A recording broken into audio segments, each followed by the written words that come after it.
sort of started to fizzle here, and we know Denver's been on a tear. Well, that ended last night. Bulls beat Denver. Their 7-game win streak's over, 130-127. So many points. Josh Giddey with 21. Kevin Huerter finishes with 20. Jokic had his 36, 18, and 13. Yep, 8th triple-double of the season. No Christian Brown. He's out 6 weeks with an ankle injury.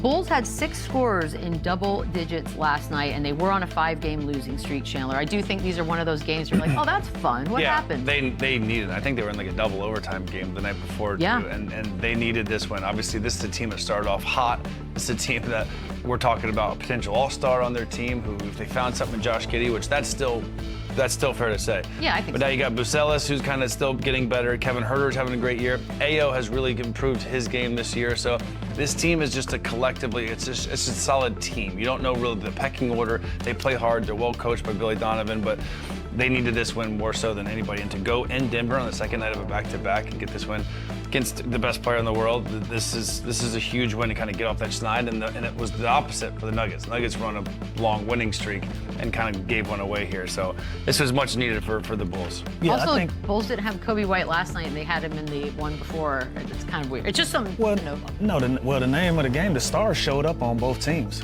but Denver got outscored on the bench 66-9. That's where the game is. Like if you say that again, 66-9 from the bench. That's where the game is. Like Jokic, if you look at these numbers and you close your eyes, Jokic and Jamal Murray did that thing, you probably say they probably won that basketball game. So I think this was one of those games where the bench came in and did their jobs and helped them win a big basketball game that they needed. If they match up again like this and they can shore up some of this bench scoring, I think we're talking about a different outcome. But that's what we're looking at. We're looking at a bench that got outscored 66-9 last night. It's hard to win a basketball game like that no matter what your stars do. That looks like a typo. Just looking at that over and over again looks like a typo. Josh Giddey, now I've got the thing, Lou, where if you sign anything for 100 M's, you can never be underrated. Can't be underrated. Which is what he did. He's got a 4-year, $100 million deal during the offseason, and that was his 4th triple-double last night. He's second only to Jokic. So let's rate him. He's doing it. Is he outplaying? Yeah, I think he got a fair deal, and he's playing to that level. Now he's also in year 1 of that deal. Let's have this conversation in year 3 and 4 and see if he's getting under or overpaid. But right now, I think that's a fair deal for a guy that got paid this offseason. 4 triple doubles, you're getting your money's worth, and they're competitive. So I don't see any problems with it. I like it. Yeah, Josh Giddey, he reminds me of this guy I played in college with, this kid Nick Claytis, who got drafted, still plays in Europe. He's just his 6'6", 6'5", was just got a brilliant basketball mind. His vision is insane. He's a guy that you would want to play with if he's your point guard. I mean, he makes the game easy for you. He finds you. He really drops dimes. And now he's scoring. Now he's getting in the paint. He's being a little bit more efficient. He's always struggled with his outside shot, but I can't help but think this guy was on the Thunder like a year ago. And now he's a possible all-star, averaging damn near a triple-double. OKC? Right. I don't know. Is that still a compliment for OKC? They should have got more. Does that mean? I don't remember the trade, but they definitely should have got more for this dude because he is an absolute stud. And again, I think they got a championship. That's true. It worked. When you start thinking about all-star again, it's fun to say, yeah, he's an all-star with this new format, and they were 6-1. We were talking about that. Then they lose 5 in a row. So I think for him to actually reach that, it's like Denny in Washington. Like he's averaging 26 a game. It sounds good, but you have to be on a winning team. You have to separate yourself. There's going to be so many, inflated numbers that to do it on a team that's under 500, probably not going to get an all-star. This is a big win last night. More games like this is going to help his case. But look at 20, 22, 10 and 9. Yeah, he's absolute balling. Yeah, he's killing all-star for sure. Jokic, second straight triple-double, coming after a season-high 55 against the Clippers. And after the 55-point game, Tom Haberstroh said that we need to have a conversation about whether or not Jokic is the greatest offensive player ever. There are people that have started this conversation. But it sounds very, whoa, that's a big conversation. It's just crazy because when you watch him play, it's not like what your typical center does, right? When I think of Shaq. I think of this physically dominating, just dunk on your head, and that's not what Jokic does necessarily. He's just such a finesse player. He's so smart. He's pretty much a point guard out there that just controls the offense. And he's got so many different ways to hurt you, whether that's him with his passing, with his rebounding, with getting to the free throw line, it's just averaging triple doubles. The guy is insane. I love what he does on the court. I love what he does off the court.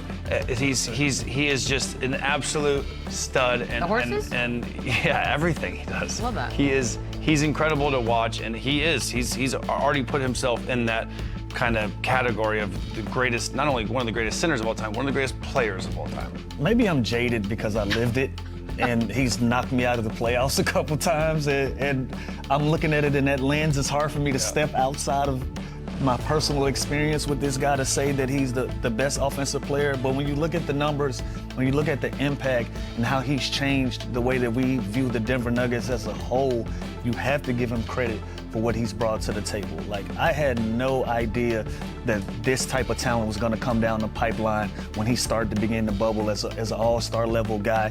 And now you look back 5 years later and he's still averaging triple-doubles and still being more impactful as ever. But, you know, sometimes we throw the greatest of all time out there a little too lightly. Fair. We use that word ever too lightly. I like to see these things play out. Now, right now, he's already in that conversation with a lot of these guys, but ever is going to be subjective to what you like, what style of play that you're into. But other than that, he has to be in that conversation. I just pulled up that tweet the other day with all the crazy Jokic stats.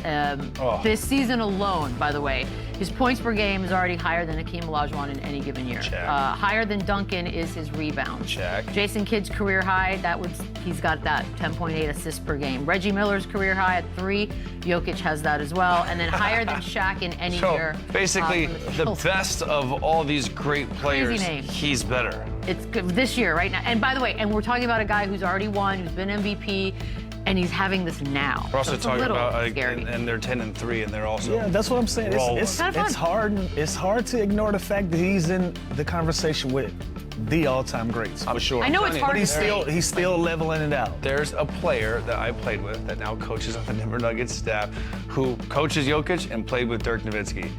And he said, John, I've never seen Why aren't you just anything like saying it. his name? It seems a little Yeah. weird. Why did you go to? Well, because I don't know. It's JJ true. Barea basically, he was like, I played with Dirk. I see this guy. I've never seen anything like this dude. And he played That's with a Dirk. big And he deal. won a championship with Dirk in 2011, and he said it's another level. That's a big deal for him It's to say. Dirk we're talking about, and Who was a JJ is unicorn. just blown away by Jokic. Even what he does in the games, in practice, he's just a robot with his work ethic. What he does, how he preps, he practices. He does every single drill. Like he is a low maintenance star that just, I'm telling you, this guy won a championship with Dirk and said And it's also not even saw close. some greats up Said close. it's not even close. That is, I love Jokic, so I love hearing that is what I'm trying to say. Knicks and Heat also had a little competition last night. Miami survives this one. It was a close. They had a late comeback, 115-113. I'm sorry, the Knicks had a late comeback. Norman Powell with 19, Khalil Ware with 16 and 14. Miles McBride finishes with 25. Cat had 22 and 16. 7 scores for Miami in double digits last night. You didn't have Brunson, OG, Bam, or Hero. All those guys were out for both squads. But Cat with the big 3, that's what got the Knicks to within 1. And then McBride misses. Cat rebounds and then misses a 17-footer to try to get this thing at the buzzer. Now, New York thinks he got fouled. If you listen to both calls, they're very, very different calls. What'd you think, Chandler? I mean, it's a tough play. I think there's some contact there. He also could have hit this fadeaway here, but this was a physical game down the stretch. And you know who was really impressed with me was the kid Ware from Miami. That's not a foul, though. No? Yeah, I'd have to watch it again here in slow, but I mean, this is kind of. Where's the foul? Where's the contact? I mean, there's just a lot going on. I mean, look, they had their opportunities, but We got to pick our poison. Either we're going to complain that the referees are too involved in deciding fair. games, or you got to let the players go out and do it. I think this is one of the rare instances where you play on. Is there contact? If it took away from the fact that he got an offensive rebound and was able to get 2 shots at the rim. And also, as a player, you want to put the onus on the referee, right? So but a referee does not want to blow the whistle at the end of the game. So I think that gives the defense a little bit more leeway to be physical and to kind of bump on the offensive rebound, because they're not going to call a box out foul. I hope not. At the end of a game. So I think it was a fair play on, but again, this game could have went. What I was going to say is the kid Ware from Miami last night, he really gave Cat trouble with just his length, his shot blocking, the way he catches lobs at the rim.